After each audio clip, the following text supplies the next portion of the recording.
It starts with a rumor. It always starts with a rumor. Someone betrayed someone. Someone took a plaza that didn't belong to them. Someone killed the cousin of the nephew of the lieutenant of someone important. The real reason doesn't matter. It never matters. What matters is that two organizations that together move more drugs than some countries produce oil have just decided that this territory isn't big enough for both of them. And you're caught in the middle. You're not a hitman. You're not a narco. You're not a lookout or a scout or a spotter. You're a regular guy living in a regular town in a state that has the bad luck of being on both sides' map. You run a convenience store. You sell sodas, cigarettes, eggs, white bread. Your wife works at the maquiladora. Your kids go to middle school. Your life is small, ordinary, invisible. Because in this country, being invisible is a privilege that most people don't appreciate until they lose it. The first sign that something has changed is the silence. A Tuesday morning and the main street is empty. No taxis, no street vendors, no women walking to the market. Just silence and a stray dog moving like it knows something you don't know yet. You pull down your metal security shutter at 11 in the morning. You've never closed before 9 at night. Your wife calls. Don't go out, she says. They say they're coming. She doesn't ask who. You don't need to ask. They're coming is enough. They're coming is the phrase that paralyzes entire towns in this country. That night, you hear the first gunshots. They're nothing like the movies. No background music, no slow motion. They're dry, fast, distant, but not distant enough. You count the shots the way other people count sheep to fall asleep. You lose count somewhere around 40-something. Your 13-year-old daughter asks what's happening. Fireworks, you say. She looks at you with those eyes that already know the truth but still want to believe the lie. She hugs you. She says nothing. Neither do you. There are silences that say more than any presidential speech on national security. The next morning, the first narco banner appears. It's hanging from the pedestrian bridge that crosses the highway. Red letters on white fabric.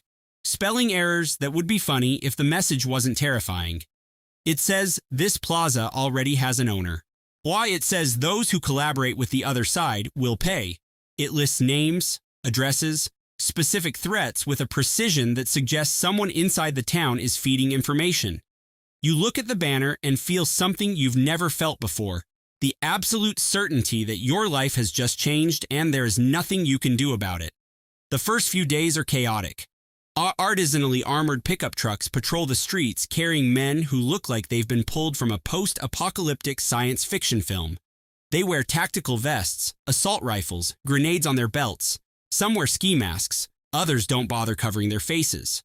That's the scariest part. The ones who don't cover their faces have already decided it doesn't matter if they're identified. They've already decided this doesn't end with negotiations. It ends with one side completely eliminated. You build a new survival routine. Don't go out after 6 in the evening. Don't make direct eye contact with anyone. Don't use your phone to talk about what's happening. Don't post anything on social media. Don't stop your car at improvised checkpoints without rolling down the windows and showing your hands immediately.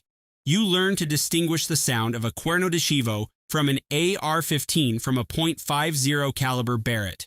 You useless information in any other context. Vital information in yours. The first week, 3 people from the town disappear. The butcher, a cab driver, and the hardware store owner's son. Nobody knows why. Nobody asks why. Asking why is an elegant form of suicide in this new reality. Their families search for them in silence. They paste photos on light poles with phone numbers that nobody is going to call. The municipal police do nothing because the municipal police work for one of the two sides. Some work for both, which is a feat of financial balancing that eventually ends the way all balancing acts end, with a fall. Your store becomes an involuntary observation post. From behind your counter, you watch convoys from both sides pass by. You identify them by the trucks. One side prefers black Dodge Rams. The other prefers armored Chevrolet Cheyennes. It's like a deadly color code that the entire town learns to decipher without anyone formally teaching it. One day, 4 armed men walk into your store. They ask for beer, cigarettes, and cell phone credit. They don't pay. They never pay. You smile and give them everything. They leave. That is what is now called a floor tax, even though nobody signed any contract and there's no invoice or tax deduction. It's simply the cost of staying alive. 2 weeks later, other men walk in from the other side. They also ask for beer, cigarettes, and cell phone credit. They also don't pay. But they also ask questions. Oh, who came in here before? You say you don't remember. That you see a lot of people. That your memory is bad. They look at you with an expression that clearly says they don't believe you, but that right now it's not worth pressing. They leave. And right there, you understand your situation with crystal clarity. You are trapped between two fires, and both sides are going to demand a loyalty you cannot give to either one without signing your own death sentence with the other. The violence escalates. Oh, it always escalates. It's the law of gravity in armed conflict. It only goes in one direction. What begins with nighttime gunfire turns into daytime firefights. What begins with selective disappearances turns into mass killings. Bodies appear on the highway, not 1 or 2, 12, lined up like a macabre exhibition, with messages carved into the skin that you're not going to read because you already know what they say. You know because everyone knows. Because in this town there are no more secrets. There are only the things you choose not to see. The government responds. They send in the army. They arrive in olive green trucks with soldiers who are 19 years old and look like they don't know where they've landed. They set up checkpoints at the town's entrances. They patrol the main streets. People breathe a little easier for exactly 3 days. On the 4th day, you discover that the soldiers only patrol during the day. At night, the town is still no man's land. On the 5th day, you hear that a military convoy was ambushed on the highway. 6 soldiers dead. The army responds by tightening the checkpoints, but checkpoints only stop people who have nothing to hide. The others have alternate roads, tunnels, dirt paths, that no GPS records, but that every local has known for generations. Businesses start shutting down. First, the restaurants. Now, who's going to eat out when eating out might mean getting caught in a crossfire between your soup and your dessert? Then the clothing stores. Then the pharmacies. Then the schools. When the schools close, you know things are serious, because a society that closes its schools is a society that has stopped planning for the future. It has accepted that the present is all that exists, and the present is a stray bullet that doesn't distinguish between a narco and a child. Your wife wants to leave. You know that leaving has its own risks. Know that leaving has its own risks. Selling your house now means selling it for half of what it's worth because nobody wants to buy property in a war zone. Closing your store means losing your only income. Arriving in another city means starting from scratch at 45 years old with your savings gutted and your dignity in the ICU. So you decide to stay, not out of courage, out of inertia, because moving requires an energy that chronic anxiety has stolen from you, because deep down you believe this will pass, that it always passes, that the cartels will work something out, or one will win, or the government will really step in, or something will change. That passive hope is what keeps millions of people living in zones where living has become an involuntary extreme sport. The months pass and the war becomes more professional. It's no longer sporadic shootouts. It's coordinated military operations with surveillance drones, encrypted communications, weapons that no civilian should be able to buy, but that here you can get more easily than a driver's license. Both sides are recruiting. First, volunteers. Young men from the town who see in the narco the only chance to make more than 3,000 pesos a month. They're offered 15,000 pesos a week to be lookouts, 30,000 to be hitmen. I start recruiting by force. They show up at start recruiting by force. They show up at houses. They knock on the door. They ask how many male children there are. If you're between 15 and 25, your only option is to join or disappear. Some join. Others flee at night, crossing hillsides with nothing but the clothes on their backs. Your son is 16. You send him to your sister-in-law's place in the city the day after you find out about the forced recruitment. You send him without a proper goodbye Because if you say a real goodbye, he'll understand that maybe you won't see each other again and you don't want him carrying that weight. You tell him it's a vacation. He knows it's not a vacation, but he accepts the lie because white lies are the glue that holds your family together. The town's economy collapses. No jobs, no commerce, no tourism, nothing except two armed groups fighting for control of a plaza that generates millions of dollars a month in drug trafficking, extortion, fuel theft, and human smuggling. To them, your town is not a place where people live. It's a point on a logistical map. It's a strategic coordinate. It's a resource to be controlled, the way you control an oil well or a gold mine. That there are families, children, elderly people, schools, and hospitals here is irrelevant. They are collateral damage in an equation where the only thing that matters is the profit margin. The nights are the worst. You hear helicopters that don't belong to the government. You hear engines of pickup trucks accelerating at full speed. You hear screams that cut off suddenly. You hear the silence that comes after, which is worse than any noise because inside that silence fits everything you can imagine, and what you imagine is always worse than reality. Although in this case, our reality is probably worse than what you imagine. One day, a mass grave is found, 18 bodies. Some have been there for weeks, some for days. The forensic teams take 3 weeks to identify them because there are no resources, no personnel, no infrastructure to process death at industrial scale. Families wait outside the improvised morgue set up in a municipal warehouse. They wait with photos of their missing loved ones. They wait with the obscene hope that their son, their brother, their father, isn't among the 18. And when they're told that yes, he is, something breaks in their eyes that will never be repaired.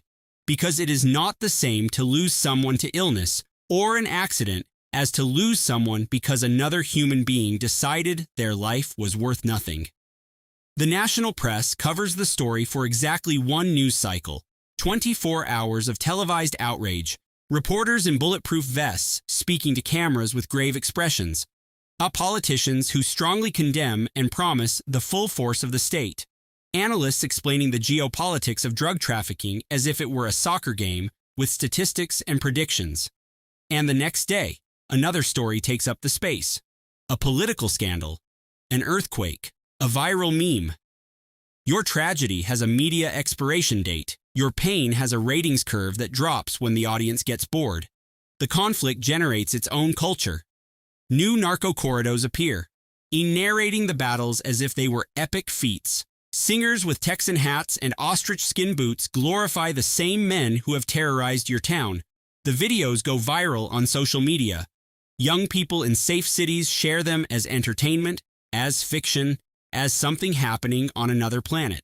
They don't know that planet is your street, your store, your house, your daughter who can no longer sleep without pills prescribed by a doctor who has already left town. 6 months later, one of the sides starts winning. Not because it's stronger, because it negotiated better with the authorities, because its bribes reached higher, because its connection with international suppliers is more solid. The war isn't won by the most violent. It's won by the most connected. The one with better relationships with politicians, with the military, with the bankers who launder their money, with the agencies up north that need a reliable interlocutor in the world of drug trafficking. Violence is just the background noise.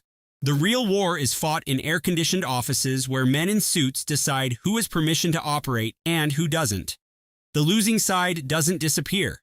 It fragments. It becomes smaller cells, more desperate, more violent. Because an organized cartel has rules, hierarchy, something resembling an internal logic. A fragmented cartel has none of that. It's groups of armed men with no chain of command who kidnap for quick money, extort for survival, feed and kill out of inertia. They are more dangerous than the original cartel because they have nothing to lose and no one to control them. Your town is left in a kind of limbo. The war ended, but peace never arrived. What arrived is something worse. Normalization. You get used to the checkpoints. You get used to paying the fee. You get used to not going out at night. You get used to checking under your car every morning. You get used to the absence of those who are no longer there. You get used to the abandoned houses whose owners fled and that now rot slowly like monuments to collective defeat. The most perverse thing of all is that life goes on. You open your store, you sell your sodas. Your kids eventually come back because the city turned out not to be so safe either. Your wife goes back to the maquiladora. The school reopens with half the students and fewer teachers. The market runs on Sundays. People buy, sell, even laugh. Human resilience is admirable and devastating at the same time. Admirable because it proves that people can survive almost anything. Devastating because that capacity for adaptation is exactly what allows the cycle to repeat indefinitely. Because it will repeat. You know it. Everyone knows it. The balance of power between cartels is temporary by definition. Some leader will fall, some alliance will break, some plaza will change hands. And when that happens, your town will once again be the board where others play their chess game with human pieces. And meanwhile, in the capital, in the safe cities, in the trendy restaurants where politicians dine with businessmen, your reality does not exist. It's a statistic in a report nobody reads in full. It's a point on a map nobody visits. It's a footnote in a security strategy designed by people who have never heard a bullet pass close to their head. That is what happens when cartels go to war. Not a film. Not a corrido, not a meme, not entertainment. It's your store shuttered at 11 in the morning. It's your son in another city. It's your daughter who can't sleep. It's your wife crying in the bathroom so you can't hear her. It's your neighbor who disappeared and whose name nobody mentions anymore. It's the silence of a town that learned that speaking is dangerous and that staying silent is unbearable, but that between the two options, silence at least lets you breathe one more day. And you're still there, behind your counter, selling sodas to armed men who don't pay, smiling because smiling is your bulletproof vest. Surviving because surviving is all that's left when everything else has been taken by men who decided that your town, your street, your life belongs to them. And the darkest part isn't the violence. It's that they're right. It does belong to them because nobody stops them. Because the state ceded the territory years ago in a silent negotiation that was never published in the official Federal Gazette, but that everyone knows about. You are the collateral damage that doesn't appear in the corridors, the supporting character that no famous actor is going to portray, the nameless victim that statistics count, but nobody remembers. You are Mexico, not the one on tourist postcards, not the one of gourmet food and magazine cover beaches. The other one, the real one, the one that wakes up every morning wondering if today is the day the stray bullet finds its address. The one that prays not for prosperity, but for invisibility. The one that knows the real war isn't between cartels. It's between ordinary people and a system that abandoned them so long ago that the abandonment already feels like normalcy. But let's back up for a moment. Let's talk about what nobody wants to talk about. Let's talk about the numbers behind the war. Each cartel moves approximately $20 billion a year. Together, they exceed the GDP of several Central American countries combined. That amount of money doesn't move itself. It needs structure. It needs banks that look the other way. It needs legitimate businesses that function as laundromats. It needs politicians to sign permits. It needs judges to shelve cases. It needs generals to redirect patrols. The cartel is not a group of men with guns.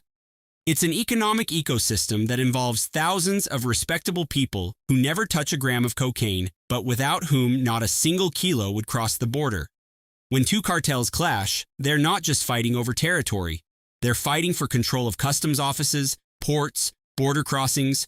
They're fighting over maritime and air routes. They're fighting for access to precursor chemicals that arrive from Asia in shipping containers labeled as fertilizer or medical equipment. They're fighting over labs in the mountains where chemists in lab coats process tons of fentanyl that will end up killing tens of thousands of people on the other side of the border.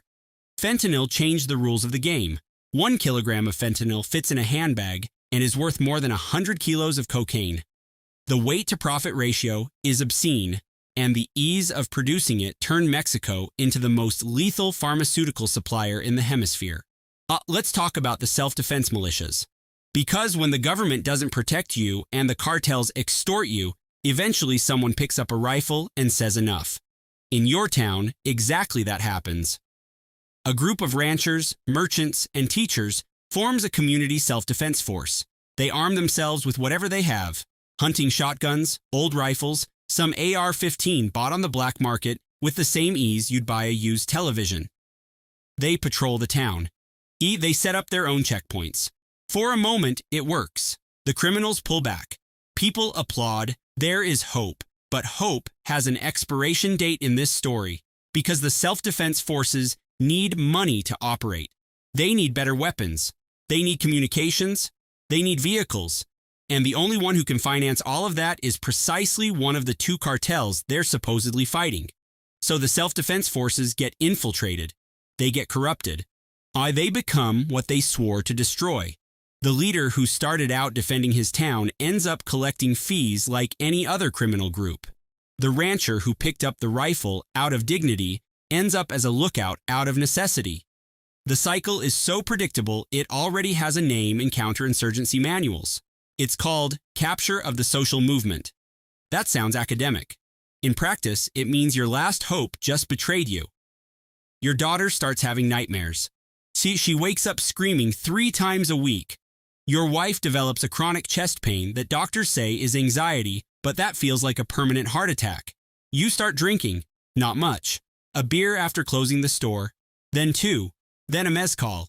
Then the mezcal replaces dinner. It's not alcoholism, you tell yourself. It's preventive medicine against insomnia and terror. The whole town self-medicates. Anti-anxiety pills you buy without a prescription at the corner pharmacy. Antidepressants the doctor prescribes over the phone because there's no clinic open anymore. Alcohol that numbs you enough to function, but not enough to forget. Nobody talks about mental health. In a town where the main concern is not catching a bullet, talking about depression sounds like an obscene luxury. But the trauma is there. In the children who no longer play in the street. In the teenagers who have normalized violence to the point of admiring hitmen as aspirational figures. In the women who lost sons and husbands and carry a grief they can't even process publicly because crying too much draws attention, and attention is dangerous. In the men who suppress everything until their bodies send them the bill with heart attacks at 50, ulcers at 45, diabetes at 40, because chronic cortisol destroys the metabolism with the same efficiency that a bullet destroys a skull, just slower. What you see in international news is a microscopic fraction of what's really happening. For every reported shootout, there are 20 that never reach a camera. For every mass grave discovered, there are dozens that remain hidden in abandoned ranches, in sealed mines, in vacant lots that nobody claims. The disappeared are counted in the tens of thousands. Mothers searching for their children with shovels and metal rods in fields that smell of death. Mothers who became amateur forensic scientists because the state has neither the capacity nor the will to search for their loved ones. Mothers who find bones and pray they don't belong to their child, knowing that statistically they do. And that, exactly that, is what would happen. What happens? What keeps happening while you read this from the comfort of a place where gunshots are fireworks and sirens are ambulances, and the silence of the night is just silence.